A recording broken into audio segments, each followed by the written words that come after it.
Buenas noches, Dios los bendiga mucho siempre. Amén. Vamos a retomar, pero quiero recordar con lo que estábamos trabajando o vamos a estar trabajando, cuál es el tema unificador de las Escrituras. ¿Cuál es el tema principal que se explica a lo largo de toda la Biblia? ¿Cuál es? Vamos a volverlo a leer. Es el siguiente: Dios, para su propia gloria, ha determinado crear y reunir para sí mismo a un grupo de personas para que sean los súbditos de su reino eterno, para adorarlo, honrarlo y servirlo para siempre, y a través de quienes Él desplegará su sabiduría, poder, misericordia, gracia y gloria, ahora y por los siglos de los siglos. Amén. Hay que tener, cuando tú estudias algo, es muy bueno saber qué une el tema o los temas. ¿Cómo están entrelazados? Desde Génesis hasta Apocalipsis veremos este tema. Y lo que nos toca ver y lo que los tiempos nos permitan verificar. Recuerda, Dios para su propia gloria ha determinado crear y reunir para sí mismo. Ahí hemos estado trabajando algo. Tú no vives para ti mismo, tú vives para el Señor. En esa área tenemos muchos problemas y por eso estamos en un apartado trabajando el yo, ¿verdad? Recuerdan un poquito que estuvimos ahí. Por si acaso, para avanzar, pero veamos Gálatas 2, 20, 21, y hoy no está Oldemar para que nos vuelva a esta pantalla.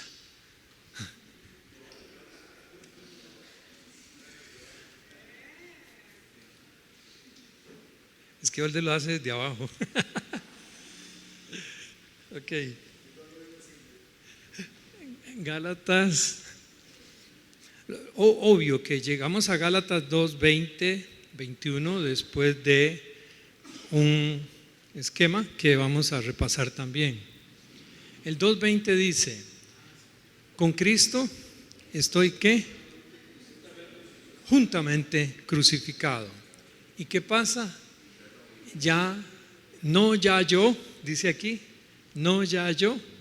En Reina Valera común dice: ya no vivo yo. Vean que lo sobrenatural, la naturaleza sobrenatural de la iglesia. ¿Cómo Pablo pudo saber esto? ¿Cómo lo pudo saber? ¿Cómo pudo saber que con Cristo estoy juntamente crucificado?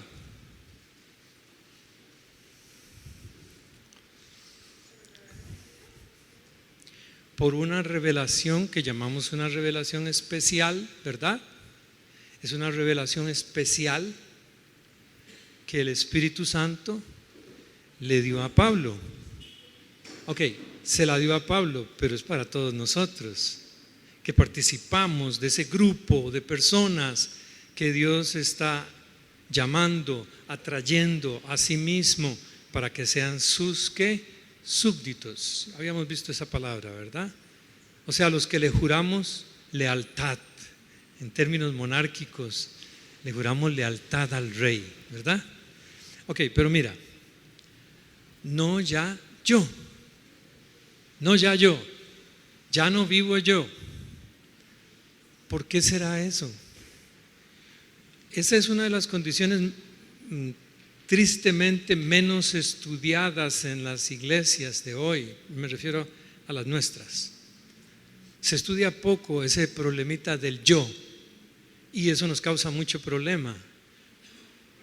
¿Cuál era la definición? La vamos a leer. De lo que llamábamos la naturaleza del pecado o la naturaleza pecaminosa. bueno, lo denominamos así. Es una deliberada y decidida independencia de Dios. Una deliberada y decidida independencia de Dios. Eso fue lo que hizo Adán, ¿sí o no? Dice, yo peco. El diablo ahí poco tiene que ver. Sí tiene que ver, pero poco. Realmente Adán tomó la decisión. Hemos dicho que cuando fue engendrado tenía una inclinación natural ¿hacia quién? ¿Hacia Dios o hacia el diablo? Hacia Dios. Pero voluntariamente decidió pecar, decidió desobedecer. Igual te pasa a ti y a mí cuando el yo se levanta. Cuando tú decides, yo hago esto, a mí me parece que esto se hace de esta forma. Contradice esa actitud, contradice completamente este versículo, por ejemplo. No, ya no vivo yo. Ahí tenemos que trabajar, pero al igual que a Pablo se le concedió esa revelación, a ti también, a nosotros también, para que la podamos aplicar a diario. Mira, los que saben dicen que uno de los mayores problemas con los cuales nos vamos a enfrentar de principio a fin los creyentes es que tu fe intelectual se vuelva real, que tú te apropies de tu fe intelectual. Tú tienes una fe intelectual, estás aprendiendo, pero ahí el asunto va a ser que Dios va a educar tu fe a través de las circunstancias, a través de los acontecimientos de tu vida personal. Va a educar tu fe. Tu fe tiene que ser educada. Y en este versículo hicimos un paréntesis que dice: y lo que ahora vivo en la carne, o sea, en esta naturaleza no redimida, este cuerpo biológico no redimido todavía, lo vivo, como dice ahí, como dice esta versión, lo vivo en la fe. Y dijimos, ¿por qué no dice lo vivo por fe en Jesucristo? ¿Por qué no dice lo vivo por fe? Sino que dice lo vivo en la fe. ¿Por qué dice así? Bueno, eso es lo que estamos trabajando. No dice lo vivo por fe en Jesucristo, porque el Espíritu Santo quiere hacerle entender a Pablo y a través de Pablo a nosotros que es necesario que tú conozcas el objeto de tu fe, el contenido de tu fe. Yo sé que tú puedes decir, yo creo en Jesucristo, pero entonces cabe la pregunta que creo que la hermana estaba orando en esa dirección, que sepamos contestar. ¿Por qué es que tú crees en Jesucristo? ¿Por qué dices que Jesucristo es el Señor? ¿Qué contiene tu fe? ¿Por qué tú no crees en la Virgen María? No, yo sí creo. Bueno, entonces conversemos. ¿Por qué tú no crees en la tradición católica? ¿Por qué? Porque te da la gana. Tienes que tener fundamentos. Tienes que saber explicar las cosas. Tu fe tiene que ser inteligente, una fe inteligente. No una fe ciega, tonta, disculpe la palabra. Pero así hay muchas personas, o muy emocionales. Oye, es que es tan lindo creer en Cristo. Bueno, sí, qué lindo, pero ¿en qué consiste eso que tú dices que es lindo? Bueno, entonces, nosotros tenemos, aquí, parados aquí, yo recuerdo que habíamos utilizado una palabrilla de esas de domingo. La naturaleza sobrenatural de la iglesia es inteligible. ¿Se acuerdan cuando usamos esa palabra? ¿Qué quería decir? Que la naturaleza sobrenatural de la iglesia es inteligible. Es decir, que se puede conocer por la mente, por la razón. la naturaleza sobrenatural de la iglesia puede ser comprendida, entendida por la mente. Y esa vez, en esa ocasión, esa lección fue el 21 de septiembre. Yo les traía un ejemplo de la página 88 de un libro que en su momento fue famoso, Historia de la Moralidad Europea, escrito por el señor William Edward Lecky, que era un erudito irlandés ateo. Es lo más interesante. Este señor, un historiador principalmente curioso, su objeto de estudio era la moral de Europa. Año 1869 escribió el libro. En la página 88 de ese libro dice así: el carácter de Jesús no solo ha sido el modelo más elevado de virtudes, sino también el incentivo más poderoso para practicarlas, y ha ejercido una influencia tan profunda que puede decirse con toda verdad que el simple relato de 3 años cortos de vida activa ha hecho más para regenerar y suavizar la humanidad que todas las disquisiciones de los filósofos y las exhortaciones de los moralistas. ¿Cómo hizo William para escribir eso? Usó su inteligencia observando ¿a quién? A la iglesia del momento. La naturaleza sobrenatural, porque tú y yo por sí mismos no podemos, nos atrapa lo que vimos, ese cuerpo del pecado nos atrapa, ya ahorita vamos ahí, no lo logramos por sí mismos. Pero un historiador de la moral en Europa, observando el comportamiento de ¿quién? De la iglesia del momento, pudo decir, es increíble cómo 3 años cortos de vida, escritos, los evangelios, han producido tan influyentes cambios, porque el que tú cambies ayuda a que otros cambies, ¿sí o no?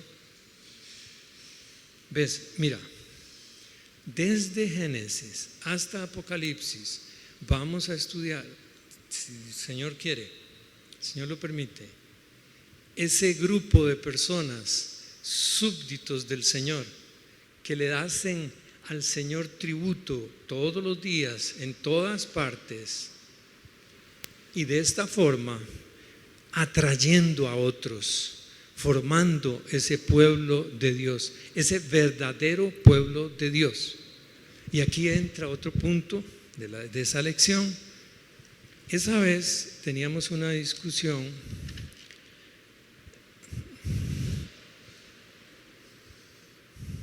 que también se ha descuidado mucho y que yo espero en Dios, siempre tengo la esperanza de que cuando estudiemos profecía podamos mantener este punto. Romanos 10:2, John, por favor. Romanos 10:2.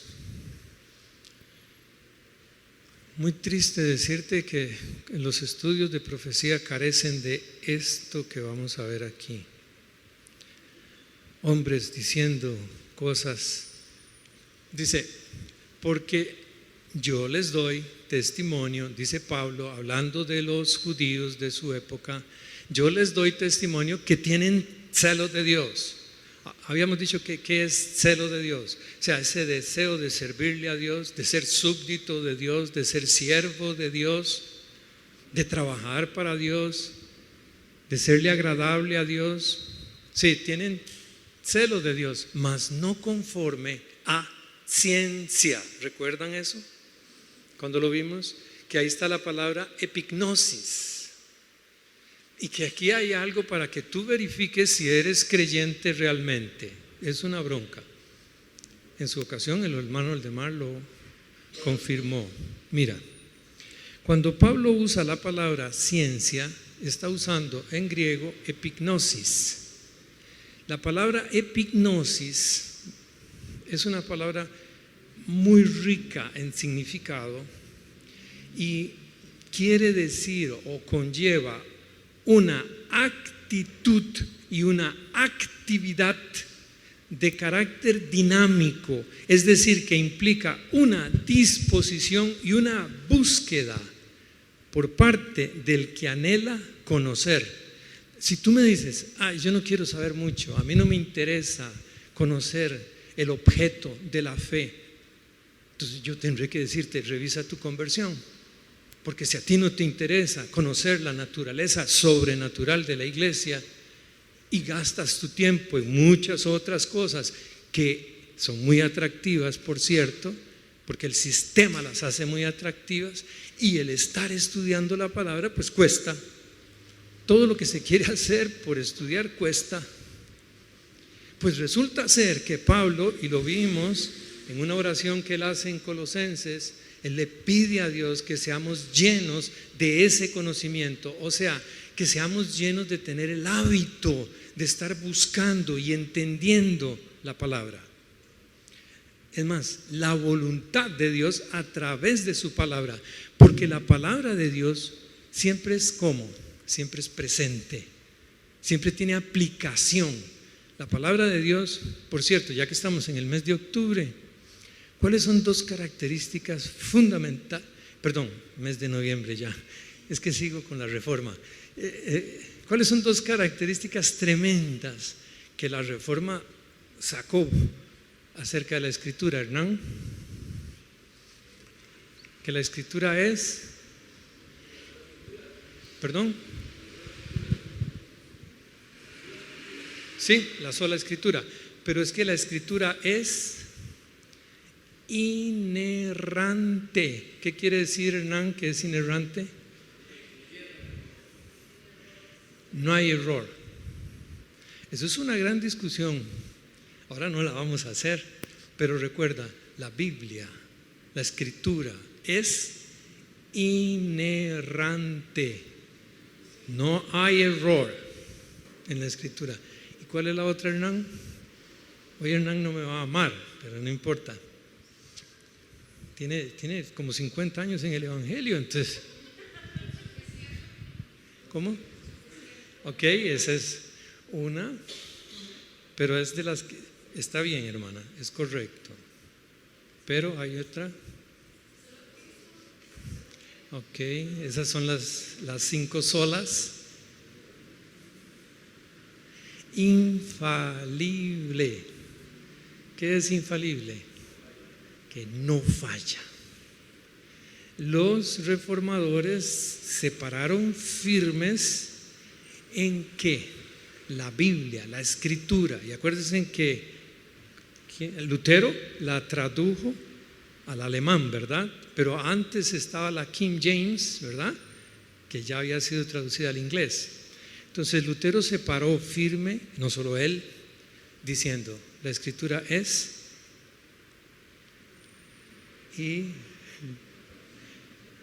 o sea, que no hay error e infalible, y bien también que es suficiente. O sea, no se necesita nada más. Nosotros tenemos que pararnos firmes en esto.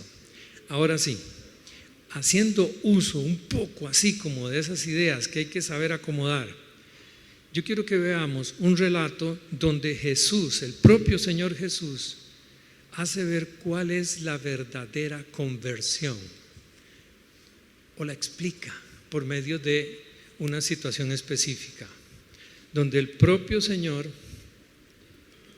describe la conversión, la verdadera fe que Él quiere. Vas a ver qué interesante. Vamos a Mateo 18, del 1 al 3, 1, 2 y 3.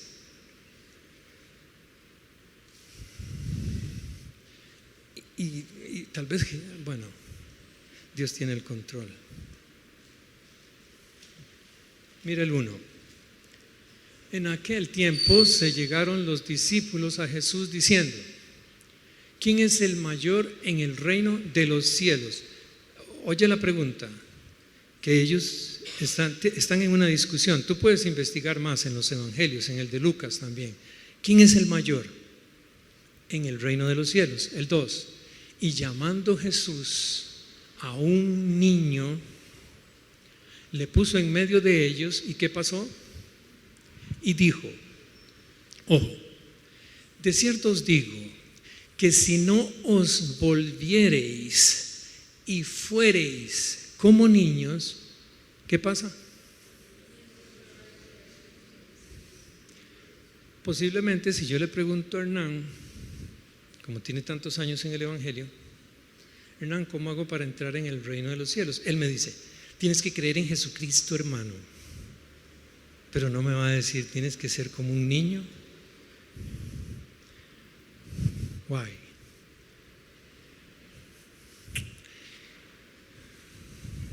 Mira, ¿qué era la bronca que traían los discípulos? ¿Cuál era la bronca? ¿Quién es el mayor en los reinos de los cielos? ¿Eso a qué te habla? ¿De qué te habla? Yo predico mejor, yo canto mejor. ¿De qué te habla? De orgullo, ¿no? El orgullo, ¿dónde reside? En el yo. Yo soy el más guapo aquí, ¿no sabían? Sí, no sabían.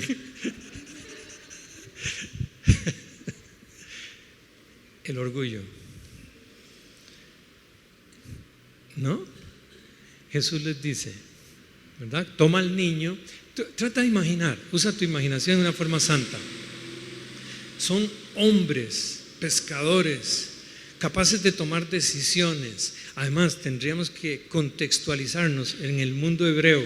En el mundo hebreo, esos niños no eran ciudadanos, no tenían voz ni voto y no podían decidir nada. Es decir, un cero. Pero Jesús toma un niño entre esos hombrotes grandotes que toman decisiones, que son los cargas de la película. Pone un niño en medio, trata de imaginar y les dice, si no os volviereis. Ahí los dejó intrigados, supongo, porque os volviereis ¿de qué? ¿De qué se tienen que volver? Pues es fácil, en el aire está, pero hay que meterse, de verdad, hay que pedirle al Espíritu Santo ese tipo de epignosis, ese tipo de ciencia para que te des cuenta de algo que viene muy atrás en las Escrituras y lo vamos a ver. Que se vuelvan de sus pretensiones personales. Yo espero en Dios que tú estés aquí por el Señor y para el Señor única y exclusivamente. Pero algunos puede que a veces vengan con pretensiones. Hay que tener cuidado. Yo sé que está escrito, pedid y se os dará, pero también está escrito, si no os volviereis y os hiciereis como niños, no entraréis. Es que yo no quiero ese trabajo, yo no quiero trabajar ahí, pero el Señor te puso ahí, pero yo no quiero. Es que yo quiero ganar más plata, es que yo quiero diezmar más, hasta que se le sale lo perdón. Cuidado, si no os volviereis de esas pretensiones personales que nos asfixian muchas veces, que nos empujan la mayoría del tiempo a comprar, a hacer, a hablar, a simular, a fingir. Si no os volviereis y os hiciereis como niños, entonces es que yo tengo que ser infantil. Jesús está diciendo que tenemos que ser infantiles. Por favor, no, ¿verdad? ¿Cuál será la idea? Tenemos, ¿cómo, Dago? ¿Cómo tenemos que ser? Buenísima. Inocentes, sencillos, puros, sin prejuicio. Esa es buenísima. Usted ha visto cuando los niños juegan y a veces se enojan entre ellos y como que se quieren pelear, ¿verdad? Y al rato todo está bien. ¿Pasó? Más bien a veces los papás nos metemos en broncas. ¿Qué le hizo a ese chiquito al mío? Y parecen orangutanes. y los dos chiquillos por ahí vacilando otra vez. Si no os volviereis y os hiciereis como niños, ojo, no entraréis. Y los discípulos ya suponían que estaban, porque ¿cuál es el más carga en el reino? Y con esa explicación, como que les está diciendo: ninguno de ustedes, salados.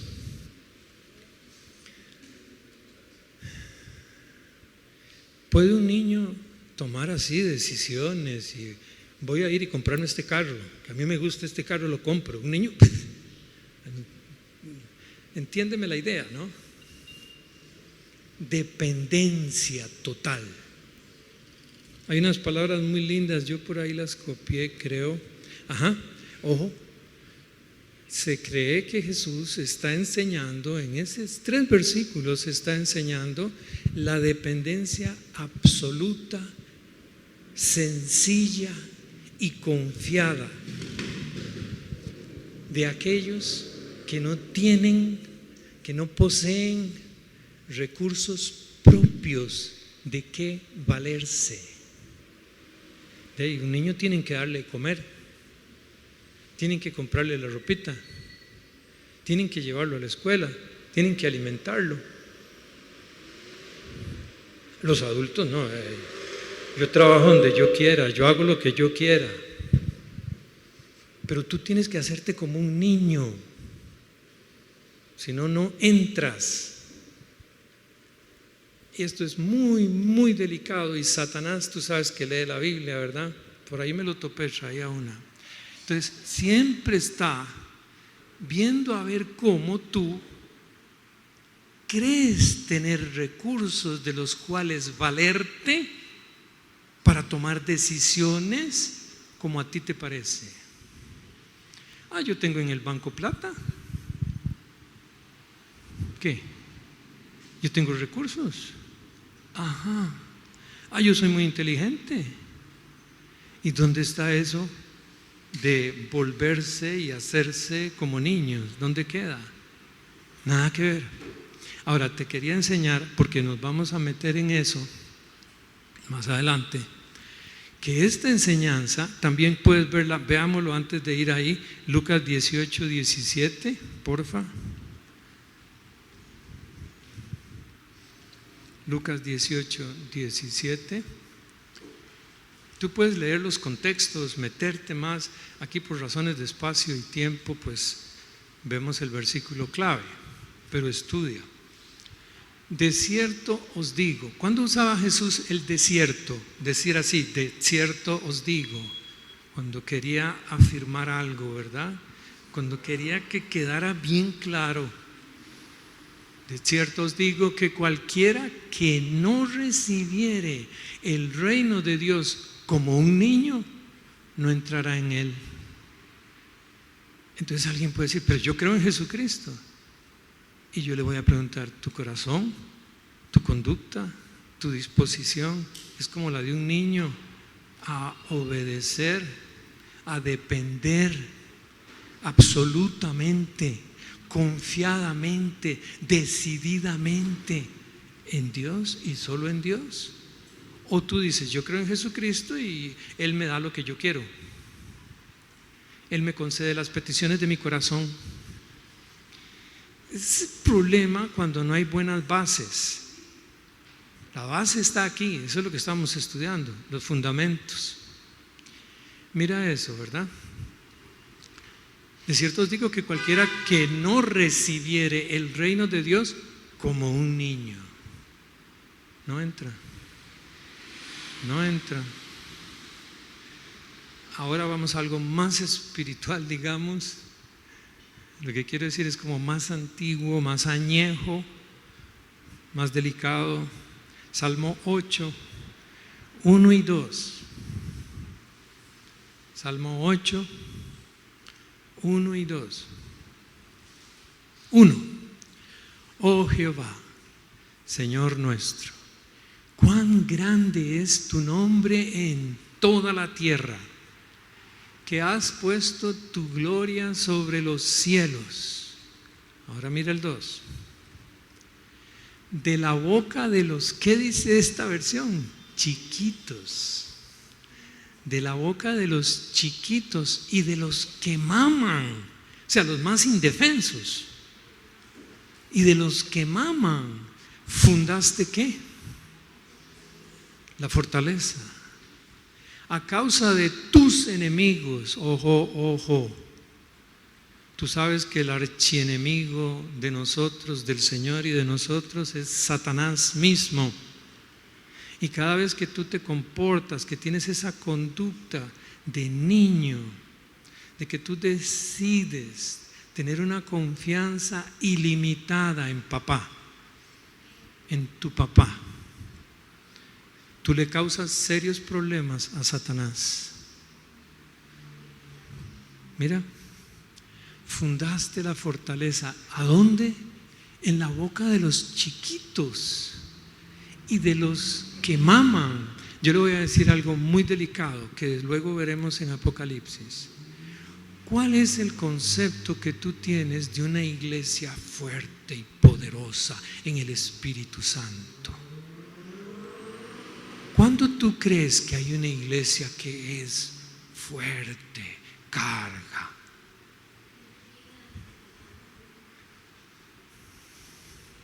Queda de tarea que lean los mensajes de las 7 iglesias de Apocalipsis, a ver cuál es la más fuerte. ¿Cuál es? Solo hay 2. De las 7, solo hay 2 que reciben alabanzas del Señor. Y curiosamente son las más que sufridas, débiles, pobres. Estúdialo, si Dios lo permite, siempre lo digo así porque en muchas partes no he podido llegar, pero lo veremos.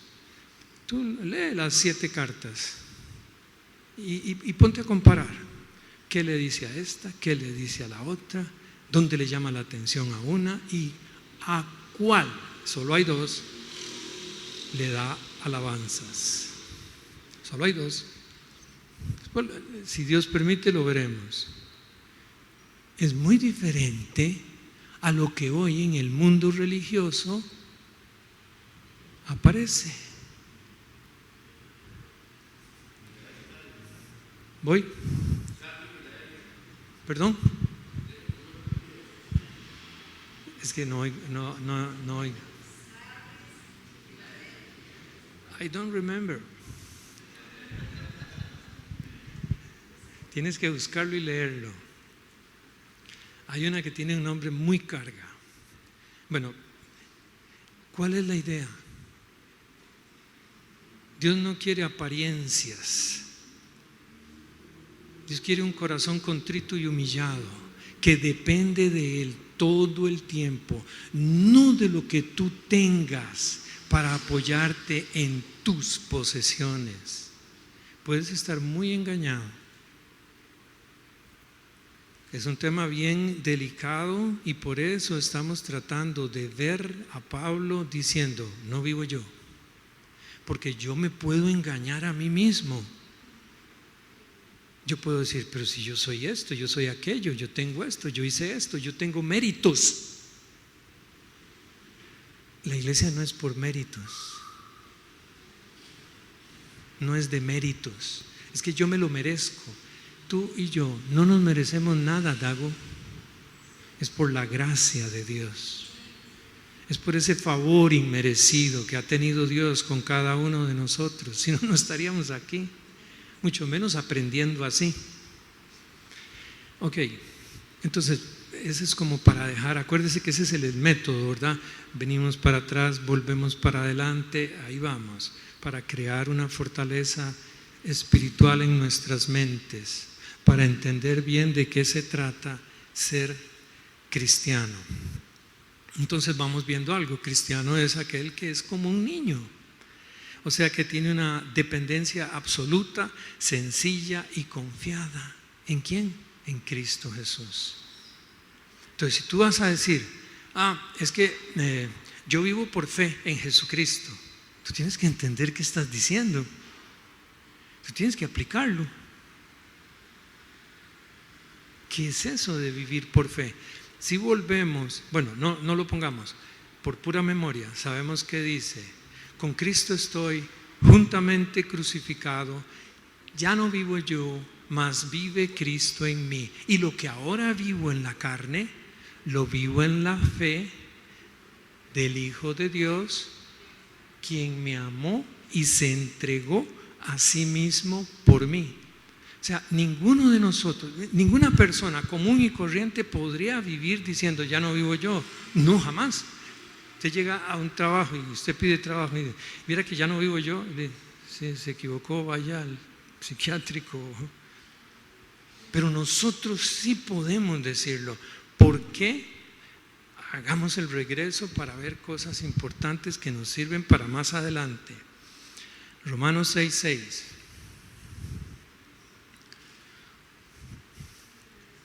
Romanos 6:6.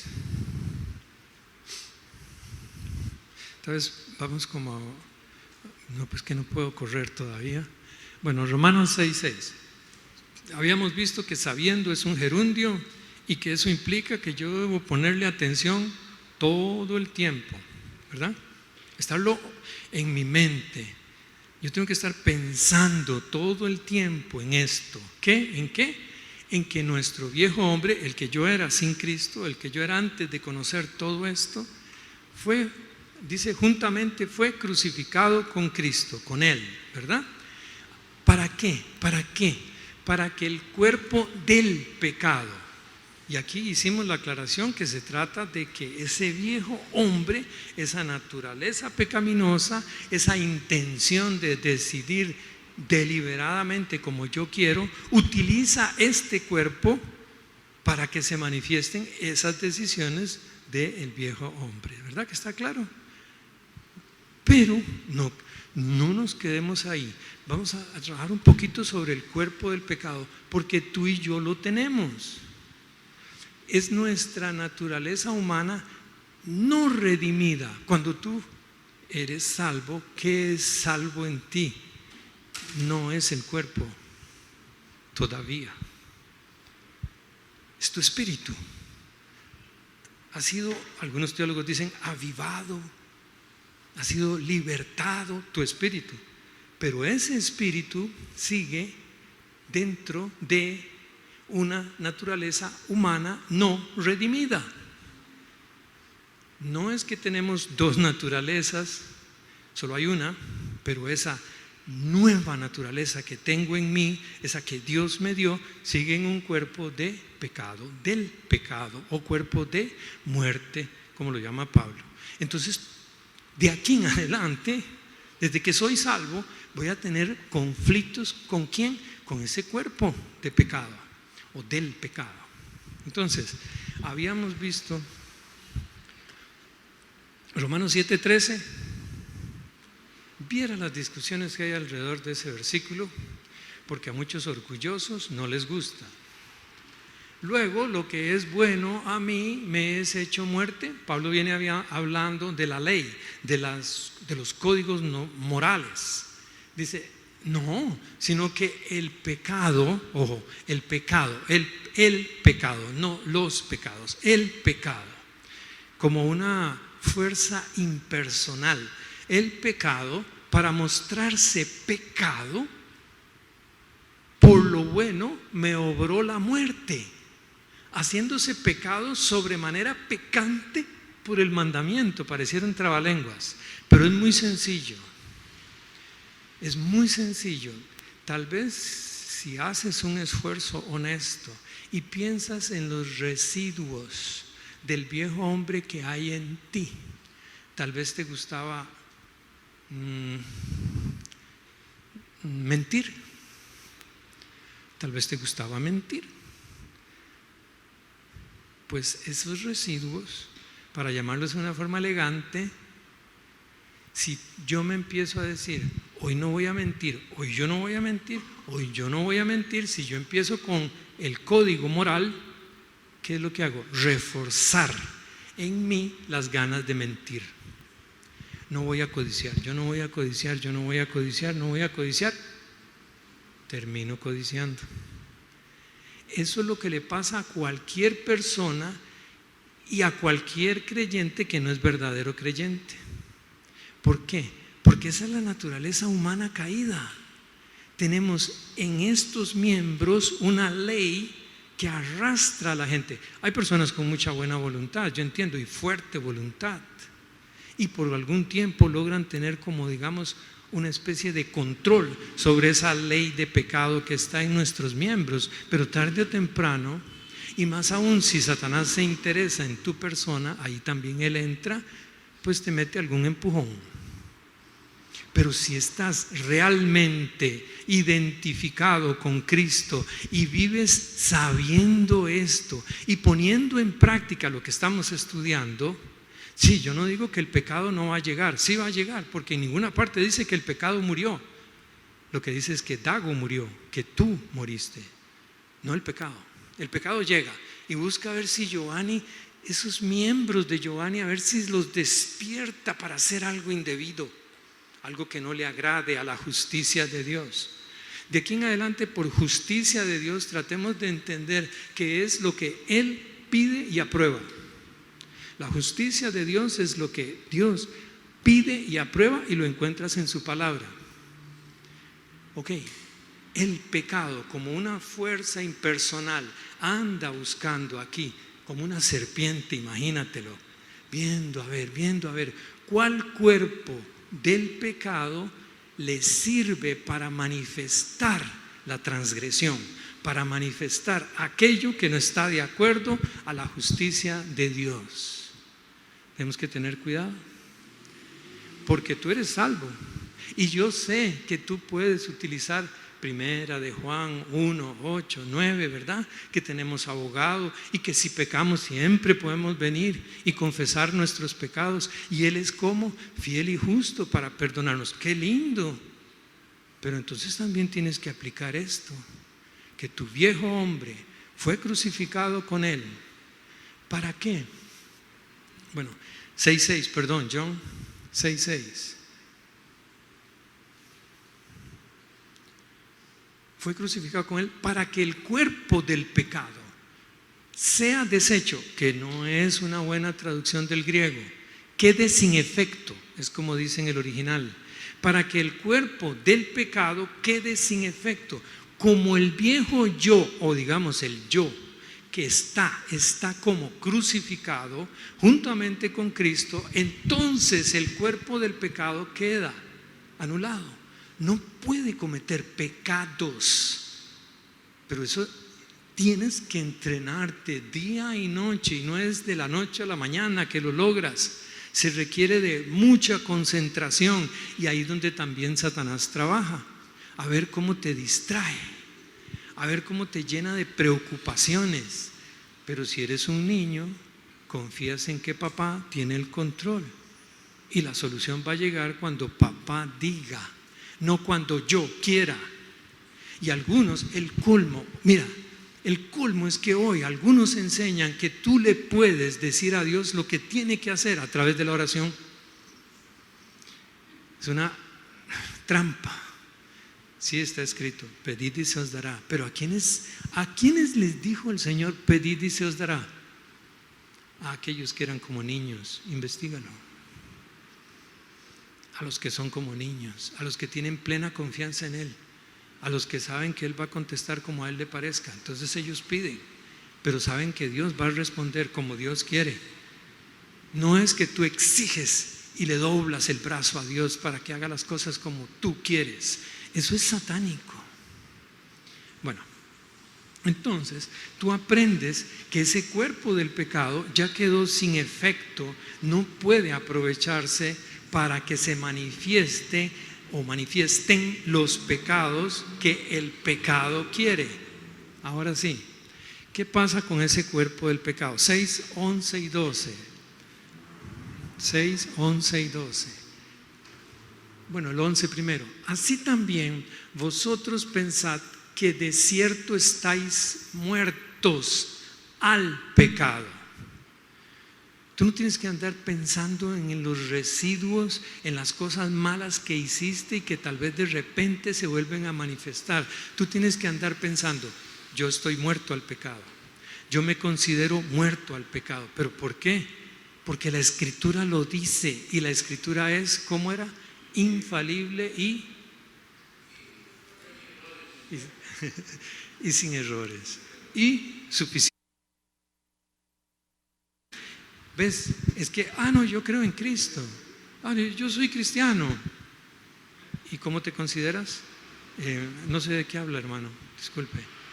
Me considero muerto al pecado, pero vivo para Dios en Cristo Jesús, Señor nuestro. Así dice la Escritura. Y esa Escritura tiene que estar en tu mente y en tu corazón. Si no, vamos mal. Y por eso hay mucha.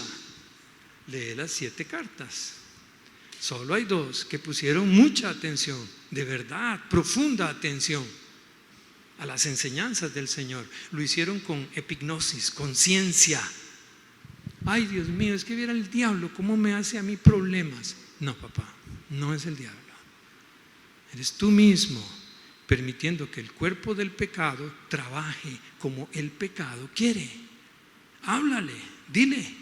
No, yo estoy seguro que yo estoy muerto al pecado, pero vivo para Dios en Cristo Jesús. Ahora, este tema, sigamos con el 13 y 14, 6, 13 y 14. 13, ojo al 13. Ni tampoco presentéis vuestros miembros al pecado. Ojo, ni tampoco presentéis. ¿Cuáles son tus miembros? ¿Cuáles son tus miembros? Los ojos son tus miembros, la boca, el cerebro,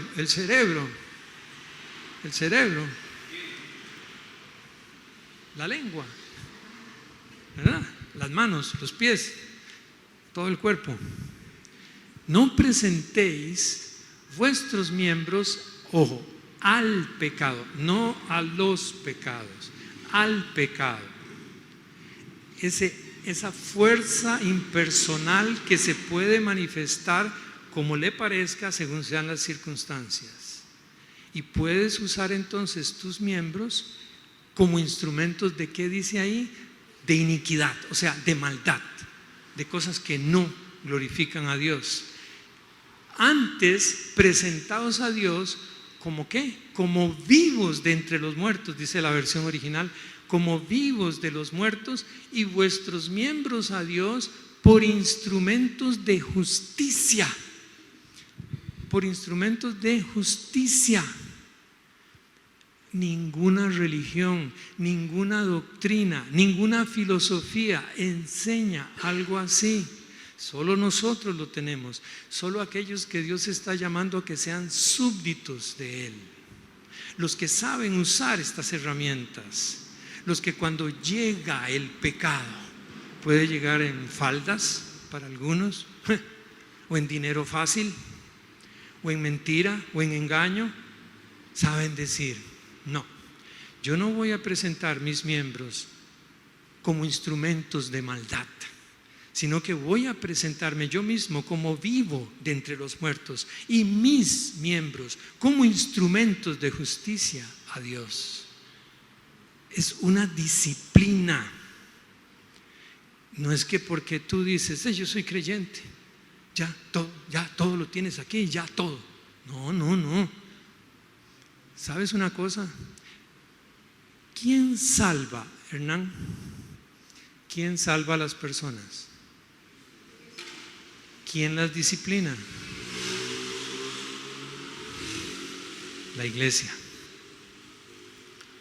Id por todas partes y haced discípulos en mi nombre, enseñándoles todas las cosas que os he enseñado y bautizándolos.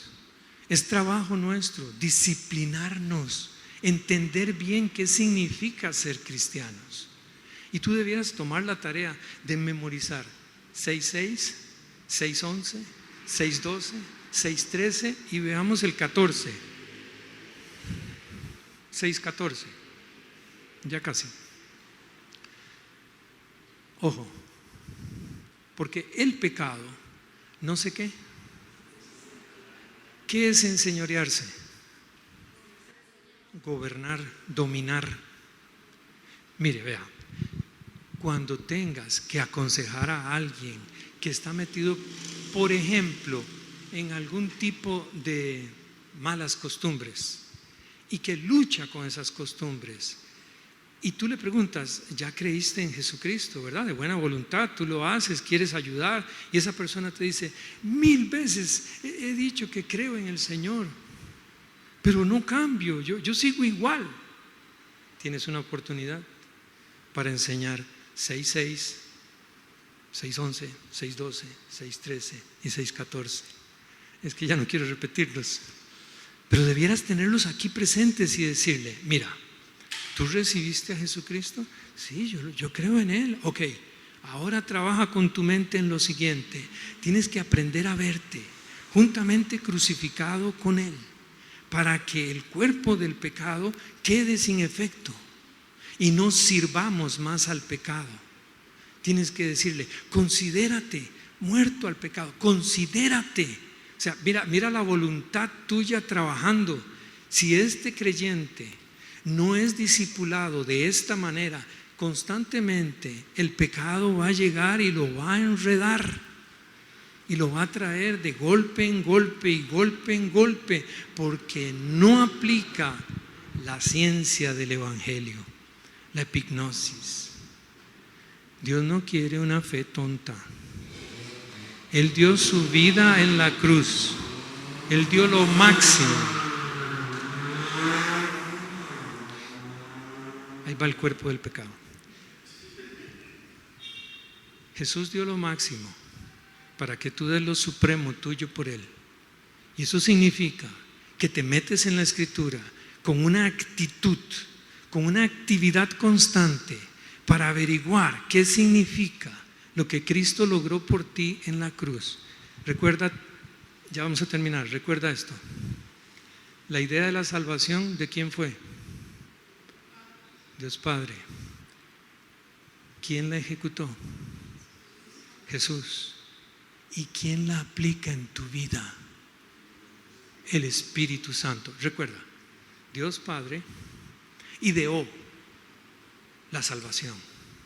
Jesús la ejecutó y el Espíritu Santo la aplica.